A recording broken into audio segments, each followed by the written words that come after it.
Kita bukan anak kecil, Mbak Uni, ya kan? Kita hormati hak untuk berdemo, asal demonya damai, tidak mau menyulut kerusuhan.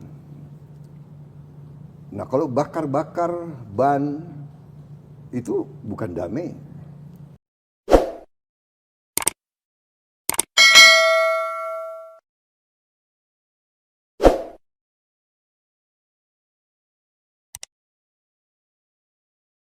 Demo adalah biasa.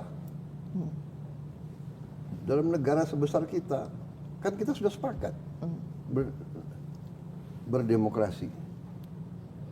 Orang berdemo itu dijamin oleh Undang-Undang Dasar. Hak berkumpul, hak berserikat dan sebagainya. Jadi itu menurut saya biasa. Kalau ada abusive, ya kita harus investigasi dan kita harus proses secara hukum kalau abusive. Tapi Mbak Uni harus tahu. Coba perhatikan secara objektif ya, kita jujur ya. Apakah demo-demo itu murni atau ada yang bayar? Harus objektif dong. Iya kan? Pertama, ada demo melawan efisiensi. Demo katanya dana pendidikan akan dikurangi. Demo, jadi harus objektif. Kita bukan anak kecil, Mbak Uni, ya kan? Kita hormati hak untuk berdemo, asal demonya damai, tidak mau menyulut kerusuhan. Nah, kalau bakar-bakar ban itu bukan damai. Dan kenapa abusive? Kita punya pengalaman. Saya mantan petugas keamanan juga. Kadang-kadang petugas dilempar plastik kencing. Kadang-kadang petugas dilempar plastik isinya kotoran manusia. Ya. Jadi selalu dalam pengelolaan suatu negara kita waspada. Apakah ada kelompok-kelompok atau kekuatan-kekuatan asing yang ingin adu domba? Ini berlaku lazim. Data-data keluar sekarang. Pemerintah Trump membubarkan USAID. Dan di situ ketemu bukti-bukti bahwa USAID membiayai banyak LSM di mana-mana. Bahkan ini kan keluar semua. It's public knowledge, Mbak Uni. Ya. Jadi saya mengajak kita berpikir dengan jernih, ya kan? Demo itu hak, tapi juga kalau demo dibuat untuk menimbulkan kekacauan dan kerusuhan, ini menurut saya adalah melawan kepentingan nasional dan melawan kepentingan rakyat. Demo kenapa? Bisa di London, di Amerika, di mana demo nggak usah merusak pagar, nggak usah merusak stasiun bis, terminal bis. Ini kan uang rakyat. Boleh demo di kampus, tapi jangan merusak fakultas. Ini uang rakyat. Ya, jadi dan Mbak Uni perhatikan nggak? Petugas-petugas polisi kita sekarang tidak bersenjata. Ya, jadi masalah abusive oke. Catat.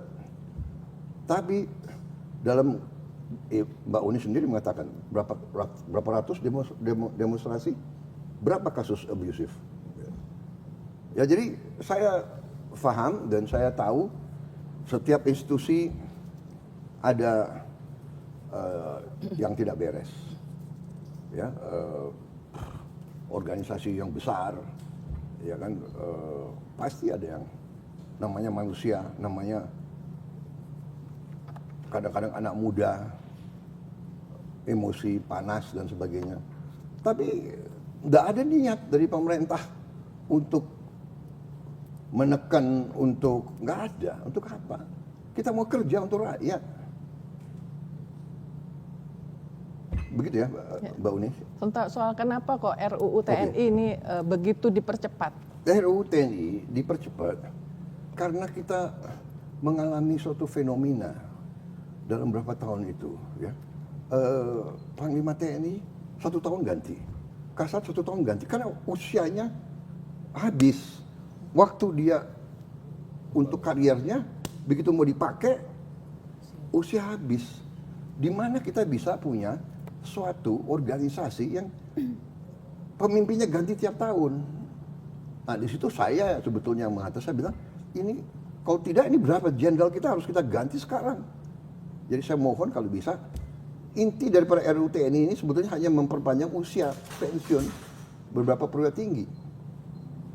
Gak ada niat TNI mau difungsi lagi, come on, ya kan? Nonsense itu saya katakan, tidak ada niat TNI ya keluar dari politik. Coba buka sejarah, di mana TNI keluar dari politik dalam sekian puluh tahun, berapa?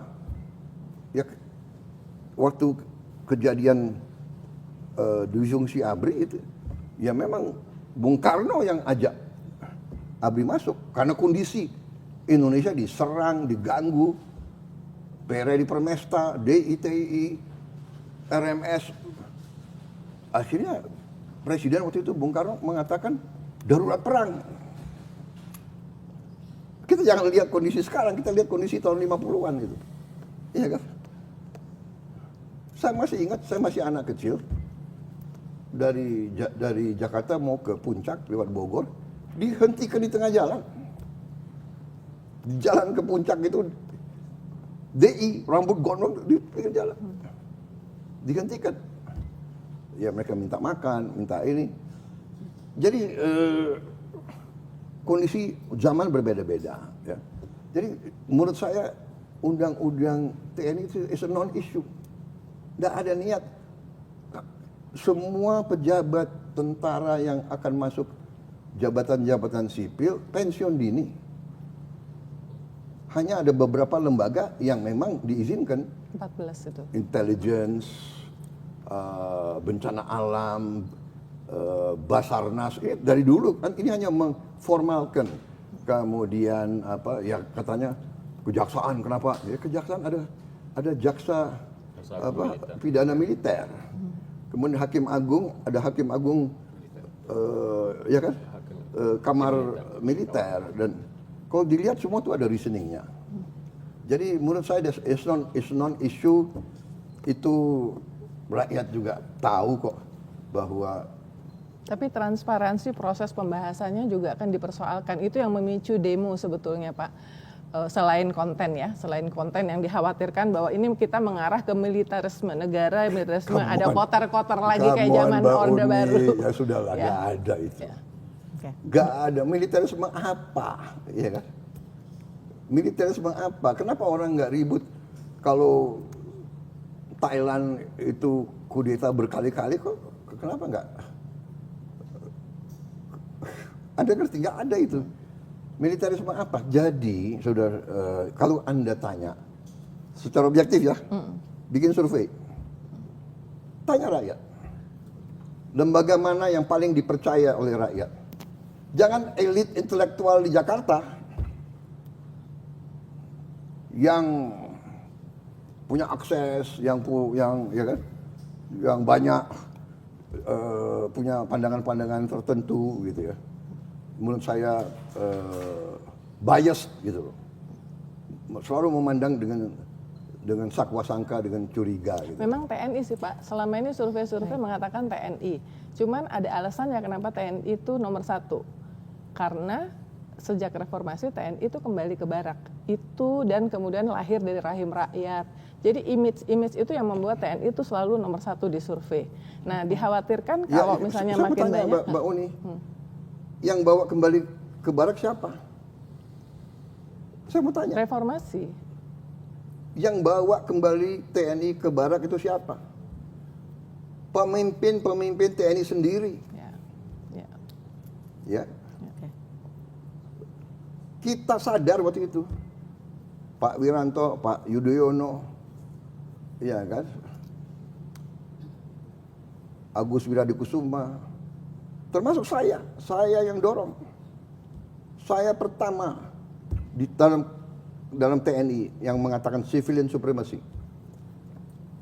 Saya tunduk dan saya buktikan bahwa saya tunduk kepada pemimpin sipil.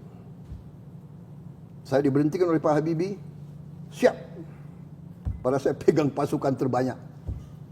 Jadi jangan salah, jangan selalu pakai narasi yang selalu, ya kan?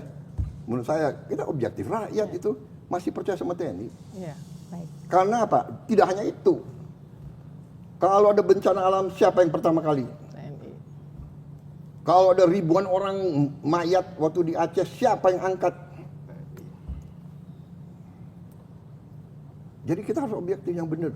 Siapa yang jaga republik ini? Malam Natal, tahun baru, ya kan? Lebaran, mudik, TNI, Polri, ada kekurangan. Ada unsur-unsur yang, ya semua lembaga kita Ya. ada hal-hal yang tidak baik. Ini tanggung jawab kita bersama, mari kita perbaiki. Saya tegas terus di TNI, di Polri. Bersihkan diri kalian. Baik. Sebelum nanti saya ambil tindakan atas nama sebagai mandataris rakyat.